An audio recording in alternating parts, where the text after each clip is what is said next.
Welcome back, everyone, to a brand new episode of the Athletes Roundtable. This podcast is brought to you by Athleisure Productions, the best place to find Iona highlight reels, podcasts, and much more. Today, we are joined by Matthew Rankin. All right, Matthew, I want to have you introduce yourself a little bit. So if you could just tell us your grade, where you're from, and what your major is.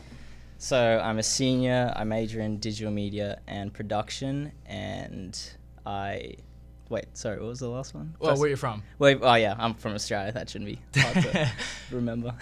That's pretty crazy that you're from Australia all the way here. What's some big differences between Australia and here? It's kind of funny because one of our teammates actually just went to Australia for World Cross, and I totally forgot about this, but when I came here originally, tipping, we don't, when we tip, it's someone did an awesome job, they served us, but I think that's the biggest change from coming here. Tipping is a custom thing you do everywhere now, so I'm used to that. If I go home, I'm ready to tip, but it's not expected. I'm oh, that's weird. Interesting. That's can save a couple of money when you go back home with the tipping and stuff. Yeah. So, and the exchange rate. Yeah. When did you move to America?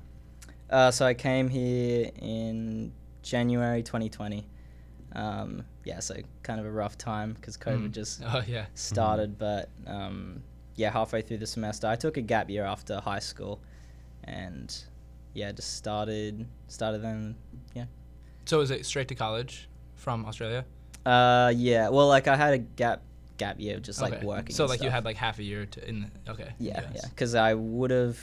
I mean, if I really wanted to, I could have came here in 2019 January, straight after I graduated, but just had a whole year to just work and save money. How are the people different from America compared to Australia? So it's hard because New York, I feel like everyone would agree it's so separate. Mm-hmm. In Florida or California people,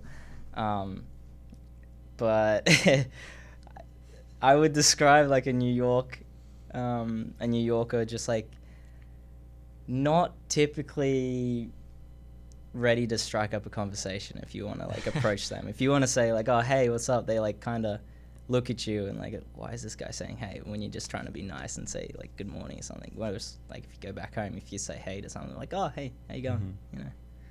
That's I don't know how to really describe that, but exactly. I know. Yeah, I feel the South is more like Southern United States is much more friendly, outgoing, but not really up north. I feel once you get into the city, then people just care about themselves and have no care about other people. Yeah, just too busy in their own lives. Yeah. Sometimes I feel that honestly on campus. I'm just I just want my earbuds in right now. If someone comes up to me and talks to me, sure, that's fine, but I'm not gonna start anything. Guess it's that New York attitude. Yeah. But moving on to track for a little bit here until we'll get back to Australia later. What events do you run? So obviously on the cross-country team, but when we're in track season, I run anything from the mile to the 5K in indoor or outdoor. Do you have a favorite event? Definitely. Oh, I would say outright 2 years ago, outright mile 1500 would be my favorite event, but I'm we're more of a cross-country based program where we are used to the longer distances, so I'm growing onto becoming a 5K guy. So mile 5K is probably ideal for me right now. But yeah. How is each event different, and how do you approach each one? Ooh, good question. So cross country, it's I'd say it's more nerve-wracking because there's obviously a lot more people in a race. They could be anywhere from 100 to 300-400 when you see in the NCAA, and everyone's if it's a race that narrows down, the start's going to be just as fast as if you start a mile race on the track. Everyone's just taking off so they don't get boxed in. But how I prepare for every race, sort of, kind of working on that. But recently it's just, I know, listen to some music beforehand. I've been on the dark chocolate grind. Have that kind of relaxes me a little bit. I have a little bit of Red Bull. I did try coffee a bit, but I feel it got me on a good level for a bit, caffeinated. But then I would just before the races, I'd kind of get really nervous and a weird feeling in my stomach. So Red Bull kind of was like good middle ground for me. Red Bull and dark chocolate and just a bit of music, and I think I'm ready to go. Fair enough.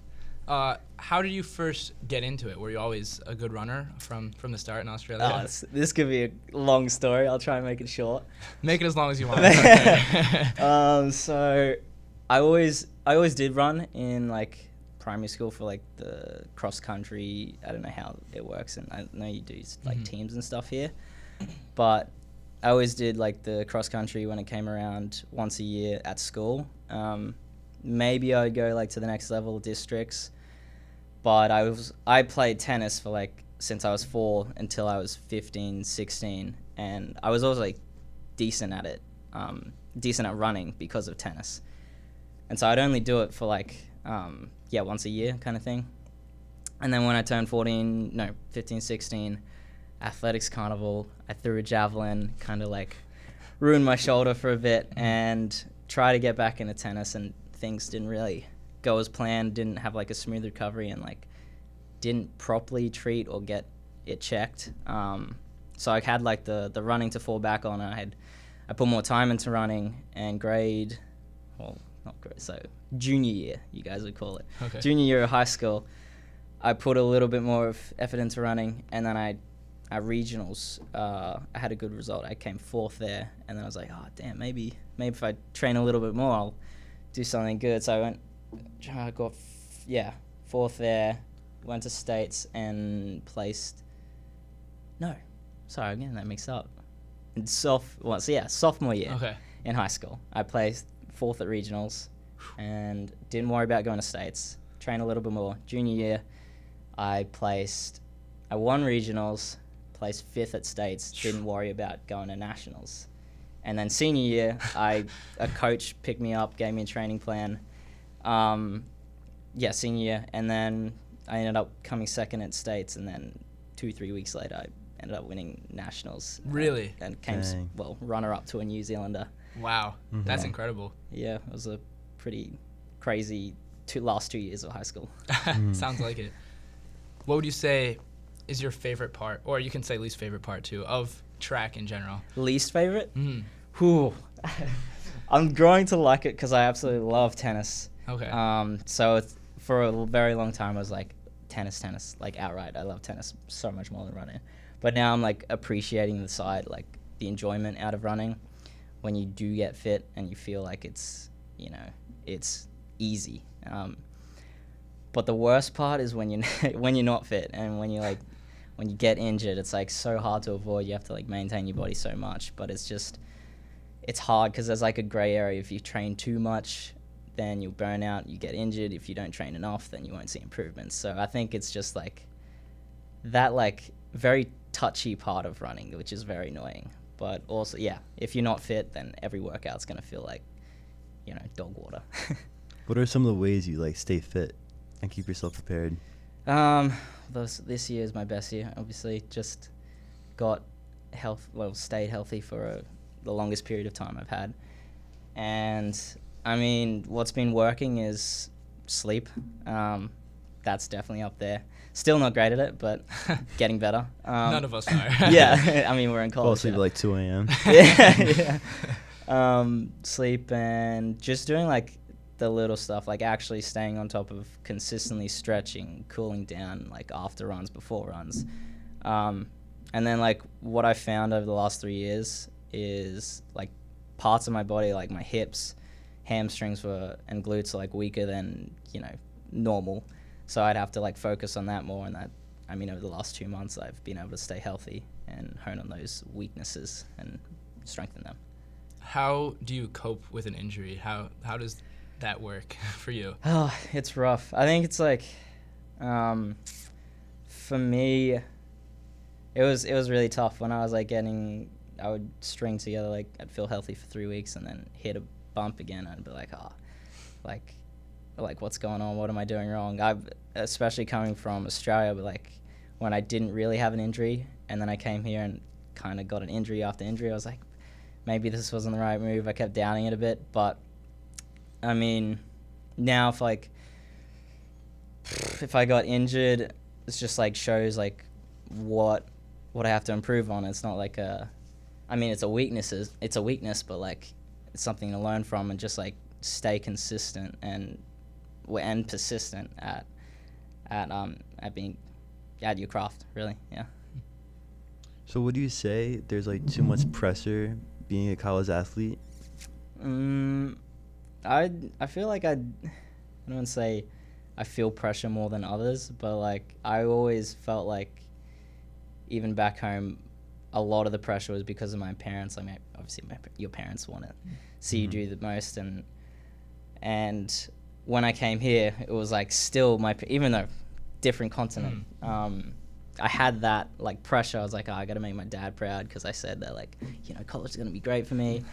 And then a whole team on my back, and like not on my back, but just like you want to make them proud, make the coaches proud. So like the first 2 years, it's like, I got to prove myself. I came all this way. They brought me here. I got to show them like I'm worthy of the spot on the team. So sorry, I forgot the question. Was just like too much pressure?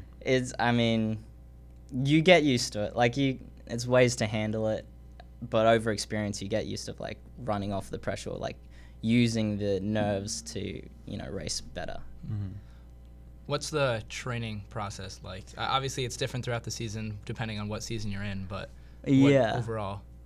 So yeah, definitely varies. It's tough. Like we'd probably only really have 2 weeks off in the year. That's crazy. And that's like after, like June. Yeah, during June after outdoors, 2 weeks off, and then we start building back up from like the first week would be like 30-40 miles, and then within six weeks you'll probably get back up to your max mileage, whether it's 75 miles or older guys that are running like 100 110 maybe miles a week. But yeah, that's the mileage part. And then the actual workouts or sessions, it's like we usually do 2 sessions a week. Fridays are typically a tempo where you just hold like a steady moderate pace for like 30-40 minutes, and then Tuesdays we might do some reps like mile reps or hills. Actually, we've been doing a lot of hills lately. So yeah, it just mixes week to week and different seasons. Yeah. So running track and cross country, it's like an individual competition, but what are some of the ways you and your team try and better each other during practices? During practices, I mean, it's great to run with everyone because like especially in cross country races, you didn't really have this. I mean, back home and like in high school, everyone would say like, oh, you're used to the people that you race with, like if so-and-so on that school is like beat you just last time, then you're kind of like around that area. And having like a team that you train with all the time, you kind of know who to gauge off of in a race. Like if you're around him, then like if he's running well, then like this is a good race, work together. But yeah, in practices, everyone's like very supportive. If you have like for example, if you have a bad workout, they're going to be like, head up, it's just one workout, keep moving on. Doesn't really mean anything. It's just like one bad day. But I know it's very supportive. Is the training, I don't know how to say this, but is it like regimented, like every day it's the same time, same not same type of practice, but like same time, same people, or is it different each day? Usually it's like roughly the same time.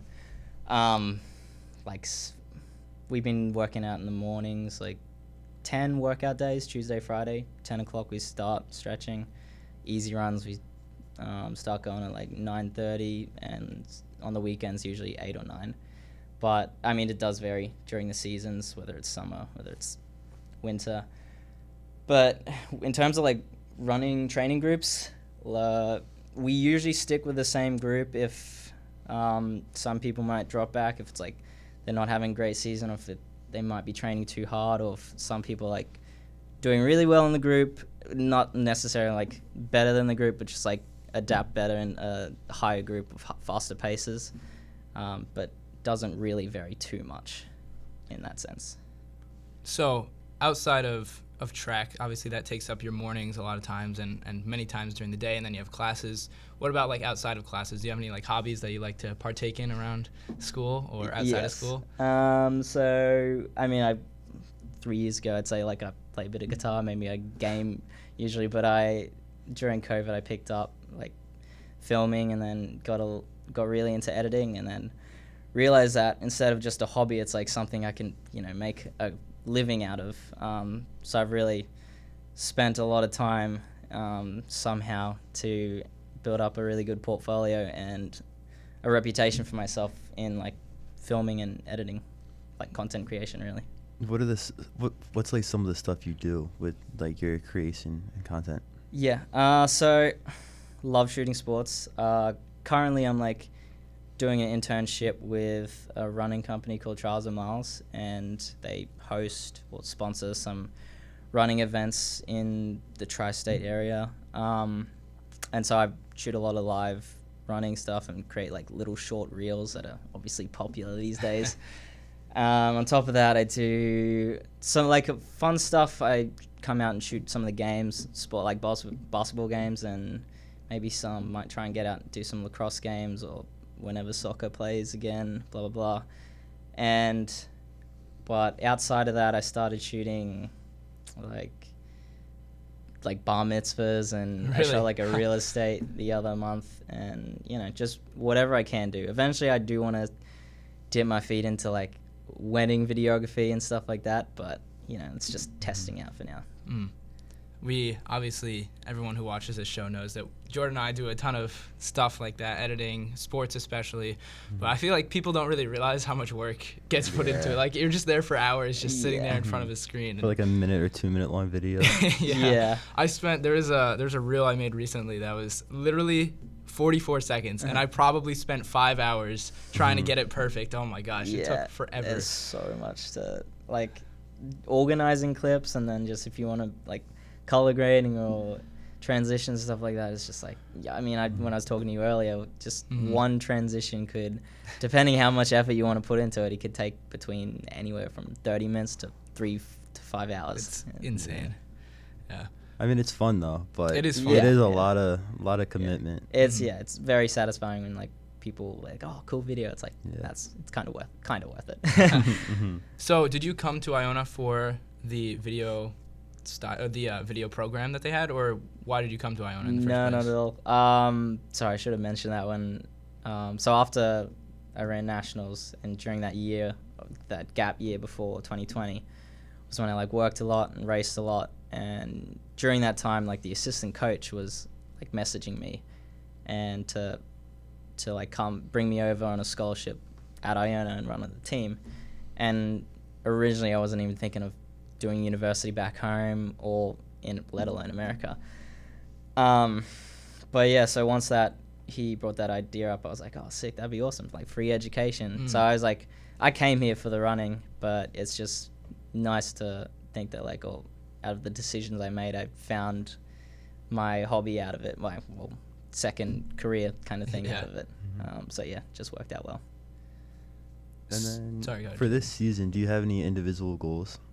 So we just wrapped up indoor season, going into outdoor.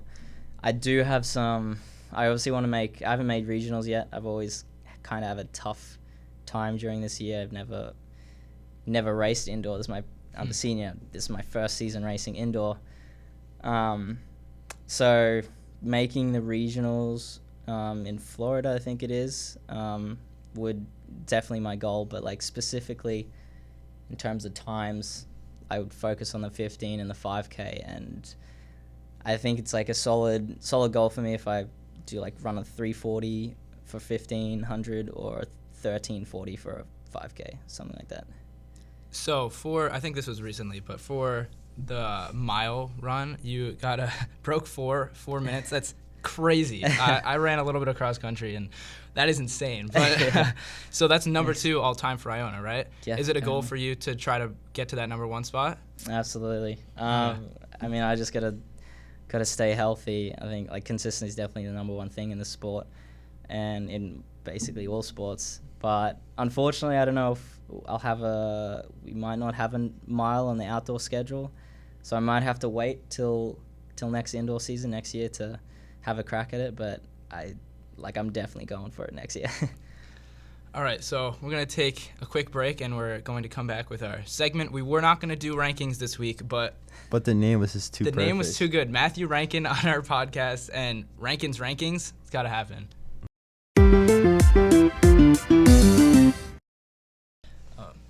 So we're back, and we've got it set up here. So, Matthew, since you are from Australia, we want you to rank top 10, or from the animals we gave you from Australia, the top 10 animals from Australia from least to worst. So please take it away. Okay, it's tough. I don't really... Oh, the bottom one... I feel like I already know my number one, but we'll start from the bottom. I'm going to have to say the ostrich. Ostrich, really? Yeah, I don't think I've seen any in the wild, but... Interesting. From what I know, what I've been told, they're not very friendly animals if you get on the wrong side of them. I just don't like how it's like shaped an ostrich, and like how it can't fly. It's just like it's pretty useless. Yeah. They run fast, I guess. Yeah, they run fast. I figured that would have been up there for you. No. Damn. You got the wallaby, not the kangaroo, but that's fine. We gotta stick with the Australian names. Yeah. I don't know. Are kangaroos anywhere else in the world? Probably not. I feel like no, yeah. This is tough. I'm not gonna lie. Man, we're putting you on the spot here. Yeah. So. Yeah. Not easy. These next two is probably between wolf spider and platypus. I'm surprised these guys didn't choose redback. Redback is they're pretty rare, but like it's scary when you see them. We were not too well versed on our spider Australian spider knowledge. There's like a misconception that like because we're in Australia, we're like we're used to spiders. I mean, kinda, but like we're fine with them hanging around. Like a lot of us still hate spiders. Like I hate spiders. I'm not like I don't love them because I'm around them all the time. But yeah, it's kind of funny. How often do you guys see spiders in Australia? I'll probably put this next. There's been, a lot. Like, there's been some instances where I put on a shoe and twice I felt something kind of squishy in there. And I thought it was just dirt or something, and I take it out and, I squashed a huntsman spider. And, huntsman's, huge. Really? Oh, my gosh. But, yeah, they could be anywhere from... in your windowsill, we have back home in a bathroom, you kind of see them in the lights, but that's not every house. It's just we're in the in the inland, 2 hours from the coast, more of a not outback, but on that edge where it's bush and then dirt kind of thing. Spider season, I've seen pictures online, and it looks crazy. It looks terrifying. Webs just everywhere. Yeah. Oh my gosh. And the size of the spiders too. Yeah. There's I'm trying to think of the next one, but during that time of year, if I'm coming home at night, and there's 2 trees set up, I don't care if I can't see anything. I'm crawling or ducking under because I know there's gonna be a web there. That's funny. The next one probably. I kind of like dogs. I know it's a dingo, but it looks like a dog. Yeah. I feel like a normal Australian would say they hate dingoes. Normal Australian. Yeah, but I don't mind. I feel like I've seen one platypus in my life, and I don't know what they're good for. That's fair. Platypus, they're just they so got random. A cool mouth or a weird mouth. Yeah. I've seen one. I just don't know what it really does. That honestly, I don't know what they do either. They're just cool. Perry the platypus. I know about Perry the platypus. Yeah. I know he's a detective or something. Of course, right? yeah. I think wombats are cool. I feel like a lot of people would hate them, but we've every time in primary school when we'd have I'm sure you guys had wildlife people come in show animals and stuff like that, and wombat, koala, they'd be they'd always have those 2 animals, especially wombat. I don't know why, but I kind of mess with them. Honestly, I think I know you said you like the Tasmanian devil, but I feel like that's no. That's gotta be at least top 5, no? Yeah. Wow. I don't know. It's tough. Man. Over a wombat over a Tasmanian devil. We got the dingo, the wombat, Tasmanian devil, and the wallaby. Don't be mistaken. The wallabies look like kangaroos, but we hate wallabies. We love kangaroos. Really? Why? Yeah. Oh, okay. They just like dig up the the fences and everything. It's I so see. annoying. Yeah. But I think dingo. All right, I'll let it slide. All right. Okay. Tasmanian I devil. like it. I slide. like it. Next would probably be. The Tasmanian devil. Yeah, these next three are cool. I like these next three.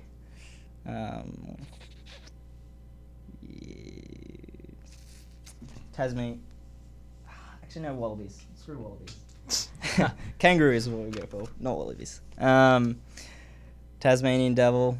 I kind of feel some sympathy for them. I don't know if they're like very endangered right now. Oh, are they? Probably going to be extinct. I thought they were going to be extinct like 10 years ago. I see. Are we missing Um, one? Are there only 3 left? 3, yeah. Was Oh. there? Oh, I'll add another one. I'll add a special one at the end. Okay. Yeah. that was all planned. Of Yeah. course. Ooh. Don't let them know your next move. Yeah. Yeah. I only know koalas? Tasmanian devil from Looney Tunes, from Taz. Mhm. Oh, Yeah. yeah. It looks nothing. I like kind of want Taz. like a Tasmanian devil as like a pet in the future. Like Yeah. that would be so cool to have it. Just like I like always joke about having like the honey badger as a pet, Mhm. but Tasmanian devil is probably cooler than a honey Yeah. badger in my opinion. All these 3 are cool. I'm probably gonna say this one reminds me. Just like, I mean, both of these pretty lazy animals.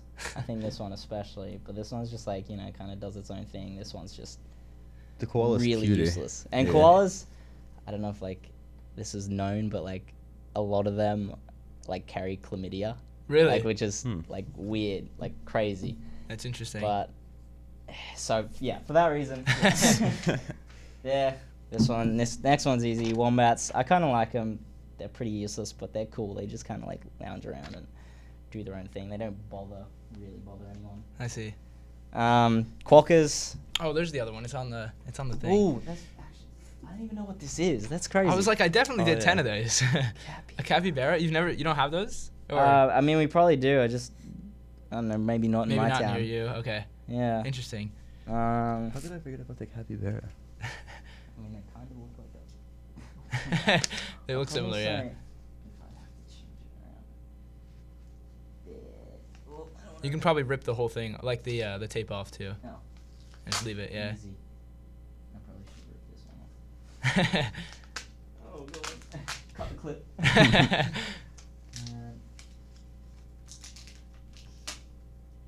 Boom. All right. And then, yeah, quokka. I mean, look at this picture. I know. This it's- is literally like, it's you adorable. Googled it and they probably all had these smiling photos of Yeah. quokkas. Mhm.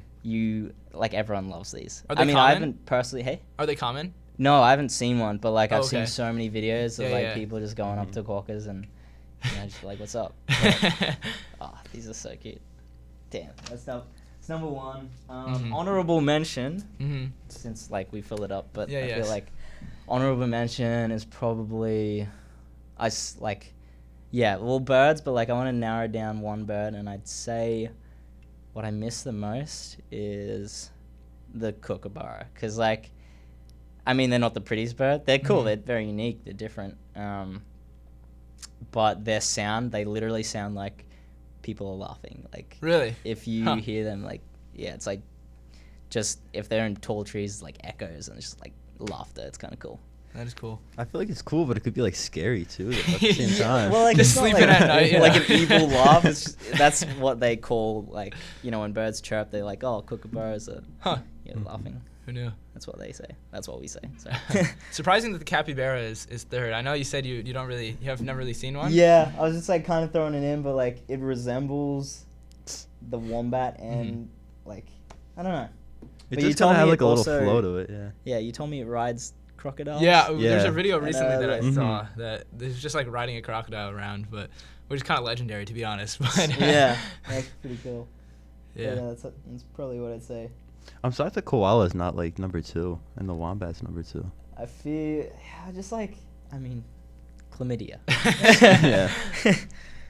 But yeah, they're pretty useless. Like cool to look at, but they just Mm-hmm. I've only seen like 2 koalas as well. Interesting. Wombats look like little bears, honestly. They look like big fat little bears. Yeah. Huh. They're kind of cool. Pretty cool. All right, well, thank you for your rankings. Rankins. You're welcome. We'll be back with a little bit of interview.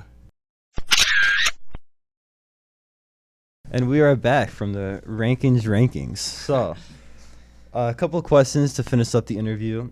Who or what are your inspirations in cross country, track and field, or in life? It's tough. It's funny because like I'm like the guy on the team that like knows nothing about like professional runners. Like even my like famous Australian runners, people like these Canadian freshmen, they're like super running geeks. They know every runner, all their times somehow, and I'm just on the team and they say something and like I'm like who? I'm like I have no idea. But because of my tennis background, I know a lot about tennis and the tennis players. My inspiration, that's tough. I don't know. In running, like it's just try to be better than you were last year or last week or yesterday. But I'm always like trying to make my parents proud. And a lot of it's like just to, from a small town, I kind of feel like I'd like to show like who comes out of that. Like Blackbutt is the name of my town. It's like 900 people, very small town. And I'm like, I'd love to do something special and, show like that's a kid from Blackbutt. Like, Interesting. You said 900 people? Mm-hmm. It's probably crazy. Declining. That's the only place I've ever heard of that has less of a population than my town in upstate New York. Millbrook has like 1,600, which is crazy. That's really small. Everyone's like, oh yeah, I live in a small town. Like I live with 20,000 people. I'm like, that's not small. Yeah, that's not small. That's crazy. Wow, 900 people. That's not a lot. I think I live somewhere between like 20,000, 25,000 people as well. Because I live like Port Jefferson and like close to Quorum as well. Yeah, like Long Island. So Long Island, there's like a lot of places over there. So I live with a lot of people. So another little fact for you here. I'm sure obviously you know this, but your 1,500 time was 3:42.78, I believe. Yes. Is that okay? So I'm not sure exactly how it works. We had this discussion with Michael Fonin like 2 weeks ago on our podcast because he was swimming. But like I think the Olympic standard is 3:37, but I'm not sure if it's yards or meters or what the difference is. But do you want to pursue running after college, and would you like to pursue the Olympics? Is that in reach for you, do you think? Yeah, so like before coming to college, like ending senior year, like getting the national title, losing the New Zealander. Shouldn't have lost to the New Zealander. But like I was definitely like coming to college, I was like, all right, this is the next step before I like go pro, run for Australia.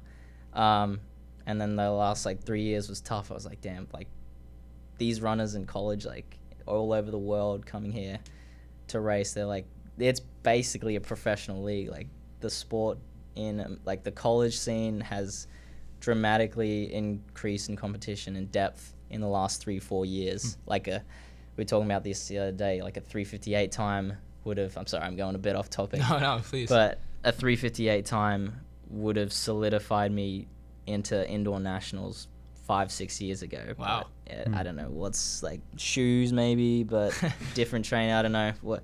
Still kind of debating that, but like, I mean, off of this season though, very successful. If I stay healthy, consistent, I think I mean, I would love to represent Australia one day and like get the Olympic standard. But ultimately run for home. So if you don't end up pursuing that, obviously you're a media person, but what's the ultimate goal with that? Or is there something else you'd like to do? In like filming and in filming or in life if you don't want to do filming. Okay. I mean, the ultimate goal, travel videographer, just travel everywhere, shoot for different brands, different products. But I think a solid goal in that would be just shooting, I mean, live sports. I love shooting, like creating these reels for sports and sport teams. But yeah, I don't know if I try out wedding, I don't know if I'm going to like it that much. It might be just some side thing, but yeah, live sports and yeah, stuff like that. I definitely want to keep that in my pocket, even if I go pro in running. And then if you go pro, then you can make like vlogs and stuff about. Right. Yeah. Yeah. I mean, like people in Stanford are like some guys runners, and not just Stanford, like all over the country are doing like vlogs now. But I don't know. I just don't think I have that time to allocate for on top of the work I do. Have you ever seen that guy? There's a video of a guy. He's a cameraman at the end of a race, and he's sprinting with all the people with a camera. Yeah. That's a legendary video. I It's so gotta funny. like, is that real? Yeah, That I'm is pretty sure. real. Yeah, because like, it has his footage too of the guy looking at him. It's like so weird. I hope it's real. I mean, yeah. I'm guessing it's a much longer race, and he's doing an all-out sprint just for the last Yeah. thing. But like, that's still impressive to do it with the camera. Look at that huge camera on his Yeah, shoulder. maybe that'll be you in Yeah. a couple years. Yeah. All right, well, thank you so much for joining our Thanks podcast for this having week, me. and thank you to all of you who are listening. We will not be back next week with a new show. This is our mid-season finale, so we'll be back in a couple of weeks, but please stay tuned. As always, this is the Athletes Roundtable. This is Jordan, Jordan. and Ryan, signing off.